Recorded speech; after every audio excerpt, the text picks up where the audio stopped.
Assalamualaikum warahmatullahi wabarakatuh.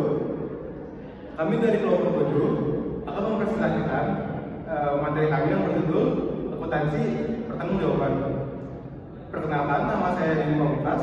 Saya Dela Dewastuti, saya Ustazah B. Oke, di sini ada akuntansi pertanggungjawaban tradisional. Nah, sistem akuntansi pertanggungjawaban tradisional ini memiliki karakteristik dan tujuan yang mendasari evolusi praktik akuntansi manajerial. Yang pertama itu kita sebutin karakteristik sistem tradisional. Yang pertama ada tahap evaluasi akuntansi, yaitu mencerminkan praktik awal akuntansi manajerial sebelum adanya sistem yang lebih terintegrasi dan berbasis teknologi. Yang kedua, unit bertanggung jawab atas pengumpulan dan pelaporan biaya, yaitu setiap unit organisasi atau departemen memiliki tugas untuk mencatat dan melaporkan biaya yang terjadi di unitnya. Selanjutnya, metode manual dan konvensional. Jadi, proses pengumpulan dan pelaporan data cenderung dilakukan secara manual dan menggunakan metode akuntansi yang lebih sederhana atau konvensional.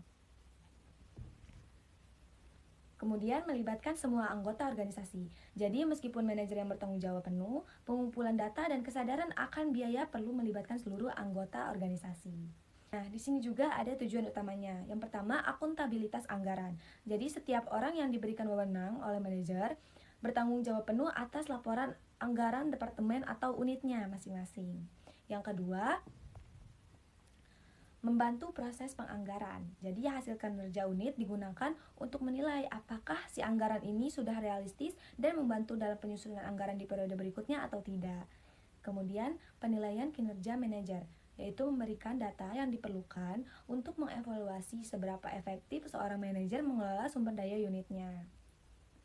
Yang terakhir, motivasi manajer, memberikan insentif bagi manajer untuk bekerja lebih baik dengan memberikan standar kinerja yang jelas. Kemudian selanjutnya yaitu ada akuntansi pertanggungjawaban atau responsibility accounting, yaitu sebuah sistem akuntansi manajerial yang dirancang untuk mengumpulkan dan melaporkan data biaya dan pendapatan berdasarkan pusat-pusat pertanggungjawaban atau responsibility centers di dalam suatu organisasi.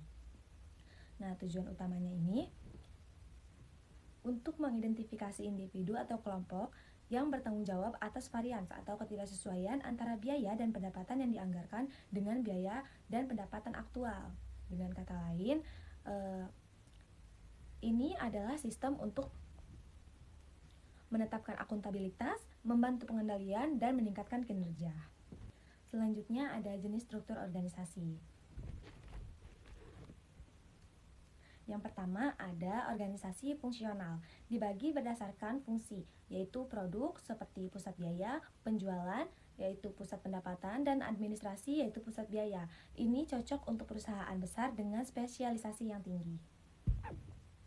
Yang kedua yaitu organisasi divisional, dibagi menjadi divisi-divisi yang bertanggung jawab atas semua fungsi produksi dan pemasaran produk tertentu.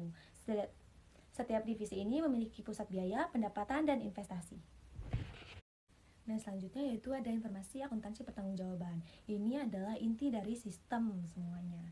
Nah, definisinya itu, informasi ini adalah data keuangan yang secara spesifik dikaitkan langsung dengan manajer atau unit yang bertanggung jawab atas suatu pusat pertanggungjawaban. Informasi yang dilaporkan harus mencakup elemen-elemen keuangan yang berada di bawah kendali manajer tersebut. Yang pertama yaitu biaya yang dapat dipengaruhi atau diubah oleh keputusan manajer unit.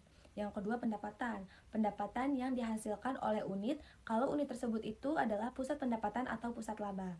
Yang terakhir yaitu aktiva atau aset, hanya relevan untuk pusat investasi, di mana manajer ini nantinya bertanggung jawab atas penggunaan aset tersebut, misalnya kayak gedung, mesin, dan lain-lainnya untuk menghasilkan laba.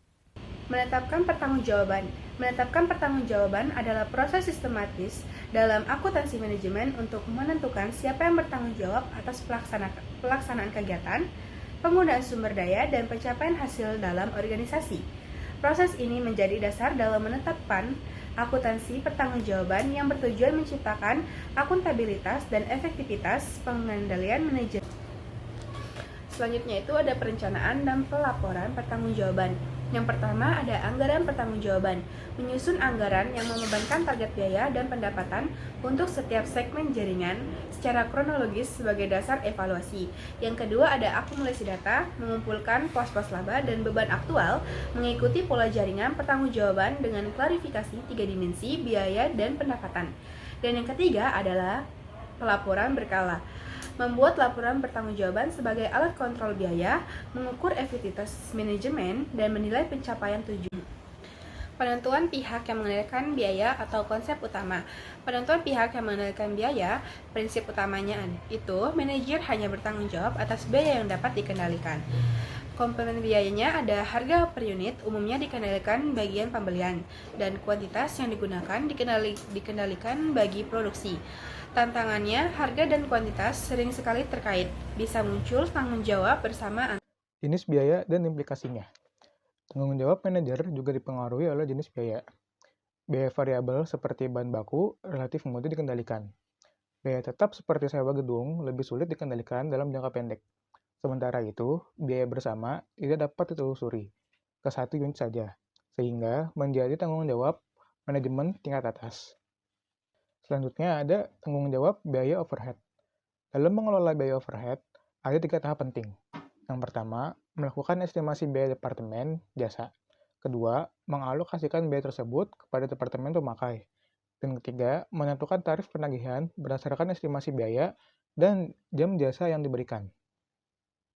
Selanjutnya, laporan pertanggungjawaban. Produk akhir dari seluruh proses ini adalah laporan pertanggungjawaban. Laporan ini disusun secara rutin, baik dalam mingguan maupun bulanan. Fungsinya adalah memberikan masukan bagi manajer mengenai efisiensi kerjanya, mendorong peningkatan kinerja, serta menjadi alat kontrol untuk mendeteksi penyimpangan. Selanjutnya, ada analisis penyimpangan dan anggaran yang fleksibel. Analisis penyimpangan dilakukan dengan membandingkan biaya aktual dengan biaya anggaran. Jika hanya menggunakan anggaran statis, analisis seringkali tidak akurat, karena itu digunakan anggaran fleksibel yang dapat menyesuaikan perubahan volume produksi. Anggaran fleksibel memberikan gambaran efisiensi yang lebih tepat. Studi kasus PT Semen Batu Raja. Dalam studi kasus PT Semen Batu Raja, ditemukan bahwa penerapan akuntansi pertanggungjawaban sangat membantu perusahaan dalam mengendalikan biaya dan menilai kinerja pusat biaya. Dengan membandingkan anggaran dan realisasi, perusahaan dapat mengidentifikasi unit mana yang mengalami efisiensi, lalu mengambil tindakan korektif yang tepat.